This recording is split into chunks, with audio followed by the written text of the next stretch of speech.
ఓం గం గణపతియే నమః. శ్రీకృష్ణాయ నమః. రాధే రాధే.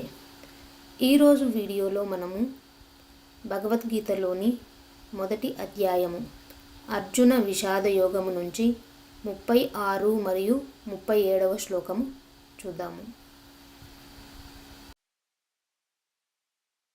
నిహత్య ధార్తరాష్ట్రాన్నః का प्रीतिः स्याज्जनार्दन पापमेवाश्रयेदस्मान् हत्वैतानाततायिनः तस्मान्नार्हा वयं हन्तुं धार्तराष्ट्रान् स्वबान्धवान् स्वजनं हि कथं हत्वा सुखिनः स्याम माधव.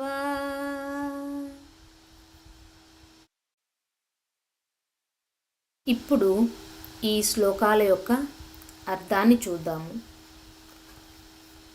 నిహత్య చంపటం వలన, ధార్తరాష్ట్రాన్ ధృతరాష్ట్ర తనయులను, నహ మన, కా ఏమిటి, ప్రీతి సంతోషము, స్యాత్ కలుగును, జనార్దన శ్రీకృష్ణ అందరి జనులను పోషించేవాడా,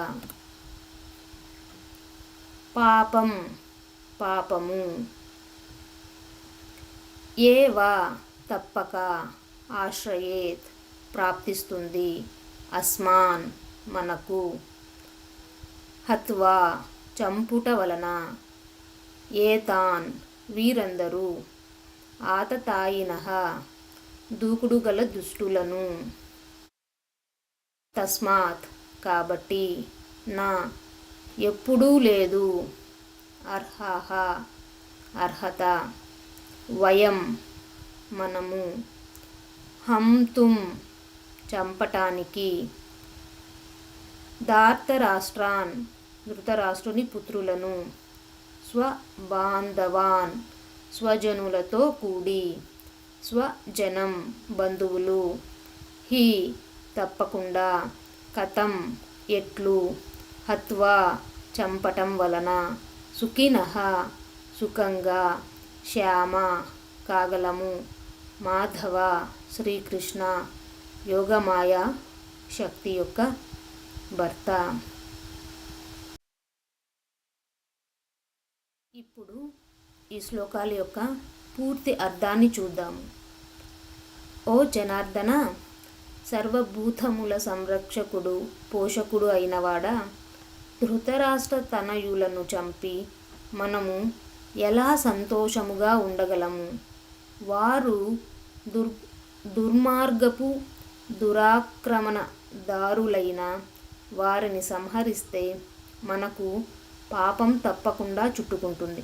కాబట్టి స్వంత దాయాదులైన ధృతరాష్ట్రుని పుత్రులను మరియు స్నేహితులను చంపటం మనకు తగదు. ఓ మాధవ కృష్ణ, మన సొంత వారినే చంపుకొని మనం సుఖంగా ఎలా ఉండగలము?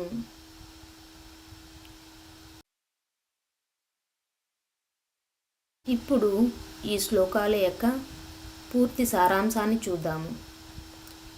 తన స్వజనులను సంహరించకూడదు అన్న అభిప్రాయాన్ని సమర్థించుకోవటానికి అయినా సరే అనే 2 సార్లు ఇంతకు పూర్వ శ్లోకంలోనే అన్న అర్జునుడు మళ్ళీ నేను వారిని సంహరించినా సరే అలాంటి విజయం నుండి ఏమి సుఖం పొందుతాను అని అంటున్నాడు.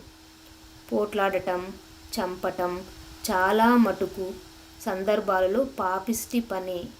అవి పశ్చాత్తాపాన్ని, అపరాధం చేసిన భావనని కలుగచేస్తాయి. అహింస ఒక గొప్ప సద్గుణమని వేదాలు చెప్పాయి. మరియు తీవ్ర పరిస్థితులలో తప్ప హింస ఒక పాపము. మా హింస్యాత్ సర్వభూతాని, ఏ ప్రాణిని కూడా చంపకు అని చెప్పబడింది.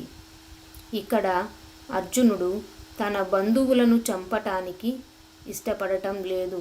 ఎందుకంటే అతను అది పాపపు పని అని భావించాడు.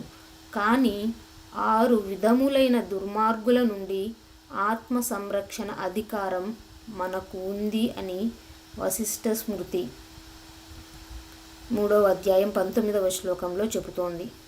సంపదకి అటువంటి వారు ఎవరు అంటే, సంపదకి నిప్పు పెట్టేవారు, ఆహారంలో విషం కలిపేవారు, చంపటానికి ప్రయత్నించేవారు, సొత్తుని కొల్లగొట్టేవారు, భార్యని అపహరించవచ్చిన వారు మరియు రాజ్యాన్ని అన్యాయంగా లాక్కునేవారు.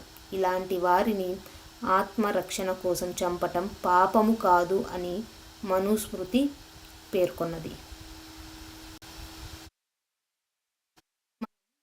ఈ శ్లోకాల నుంచి ఈ 6 చెడ్డ గుణాలు ఉన్న వ్యక్తిని చంపటం పాపము కాదు అని, అది ఆత్మరక్షణ కోసం చేసే పని అని అర్థం చేసుకున్నాం కదా.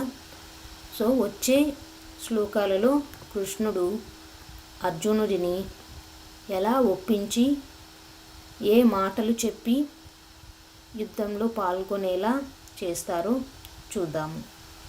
ఇంతటితో ఈ వీడియోను ముగిస్తూ మరొక వీడియోలో 38వ శ్లోకంతో మళ్ళీ కలుద్దాము. ధన్యవాదాలు.